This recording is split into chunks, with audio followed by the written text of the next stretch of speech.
Jet li mian dan jare jare maကျွန်တော်တို့တော့ဒါပုံမှန်ရှက်တန်းသွားလာတယ်လို့ပဲထင်ပါတယ်ခင်ဗျာ။နောက်ဘုံကျဲတဲ့တန်ကြားတဲ့ခါမှာကျွန်တော်တို့အားလုံးထောင်ထဲကနေမှအနီးမှာရှိတဲ့မြောင်းနေတဲ့မှာကျွန်တော်တို့ဝင်ပုံးရပါတယ်။အဲ့တော့ဘုံကျဲတာကတော့ကျွန်တော်တို့မတ်လ10ရက်နေ့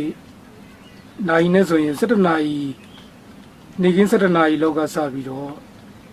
ညနေ3နာရီလောက်မှာပဲပြီးပါတယ်။ Jet fighter လေးအနေနဲ့ဝိုင်းတွဲဘုံကျဲလေးနေပါတာကိုတွေ့ရပါတယ်ကျွန်တော်တို့လည်းအမှတောက်လျှောက်ပုံးနေကြရပါတယ်ဒီလိုဘုံကျဲခံရတဲ့ဖြစ်စဉ်ကတော့ကျွန်တော်တို့အနေနဲ့လည်းလုံးဝထင်မှတ်မထားတဲ့ဖြစ်စဉ်တစ်ခုဖြစ်ပါတယ်ကျွန်တော်တို့ဒီနေရာဆိုရင်စစ်စင်ရေးတက်ခိုက်နေတဲ့နေရာမဟုတ်တဲ့အတွက်ဟိုတစ်ခါမှမျောလင်းလည်းမထားပါဘူးဘုံမကျဲဘူးလို့ပဲထင်ပါတယ်လေအရင်လည်းဒီနေအပေါ်ကနေကျွန်တော်ဖြတ်သန်းသွားလာတာအများကြီးကြားနေရပါတယ်အခုကတော့ကျွန်တော်တို့နေရာကိုတဲ့တဲ့ကြီးကြလာတဲ့သဘောမျိုးသွားဖြစ်ပါတယ်ပြီးရင်ကျွန်တော်တို့သုံးမန်းနေမြမတမလို့သားသုံးမန်းနေလဲတော်တော်များများအတီးကြီးတရားရတာတွေဖြစ်ခဲ့ပါတယ်အဆင့်အမြင့်ဆုံးအနေနဲ့တော့101တက်မှမှုပါပါတယ်ခင်ဗျာပြီးရင်101နီးပြွားမှုပါပါတယ်ခင်ဗျာကျန်တာတွေကတော့ပူမှုနဲ့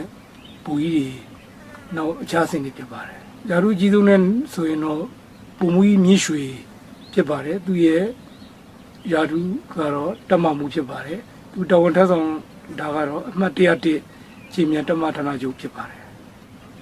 နောက်နီးပြွားမှုကတော့သူနဲ့အတူတူပဲ101တက်မှပဲဖြစ်ပါတယ်သူနာမည်ကတော့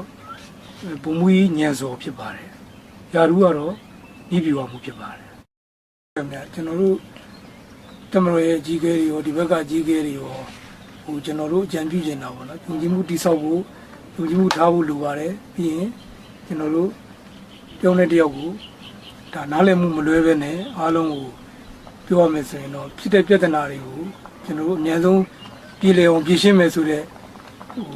စိတ်ဆန္ဒနဲ့ပြင်းပြစွာနဲ့ဆောင်ရွက်ဖို့ဟိုတိုက်တွန်းပြောကြလိုပါတယ်အဲ့ဒါဆိုရင်ကျွန်တော်တို့ဟာဒါဘယ်ဘက်ပဲဖြစ်ဖြစ်အားလုံးဟာအစဉ်ပြေပြေနဲ့ကိုယ်နေမိလိုက်ကိုအေးချမ်းချမ်းနဲ့နေနိုင်ကြမယ်ပညာရေးစီးပွားရေးလူမှုရေးနိုင်ငံကွန်မြူတိုတဲ့ရေးတွေကိုအားလုံးနိုင်ငံသားတွေကိုစီလုပ်နိုင်ပြီးတော့မှကျွန်တော်တို့ဒါနိုင်ငံကိုလည်းအနေဆုံးစင်ရဲဖွံ့ဖြိုးမှုအနေဆုံးဘဝနဲ့ကျွန်တော်တို့ပြန်ပြီးတော့တည်ဆောက်ခဲ့တဲ့နိုင်မှာဖြစ်ပါတယ်ဒါကြောင့်မလို့ဒီလမ်းကြောင်းကိုကျွန်တော်တို့ဒါအများဆုံးတွားနိုင်ဖို့တော့ကိုလည်းတိုက်တွန်းပြောကြားခြင်းပါတယ်ကျွန်တော်မိသားစုကလည်းကျွန်တော်ဒီမှာဒီဖန်စီထင်းသိမ်းခန္ဓာရတာကိုလည်းသိမှာမဟုတ်ပါဘူးကျွန်တော်လည်းဒီမှာတစ်နှစ်နဲ့9လလောက်ကြာပြီဆိုတော့အားလုံးကဒီလားရှင်လားမသိဖြစ်ပါတယ်အဲ့တော့ကျွန်တော်မိသားစုကိုပြောချင်တာကတော့ကျွန်တော်အသက်ရှင်ကျန်းမာစွာနဲ့ဒီမှာရှိနေပါတယ်သို့ပေမဲ့လည်းယခုလိုလေရင်ပုံးကျတဲ့ပြည်စိုးတွေ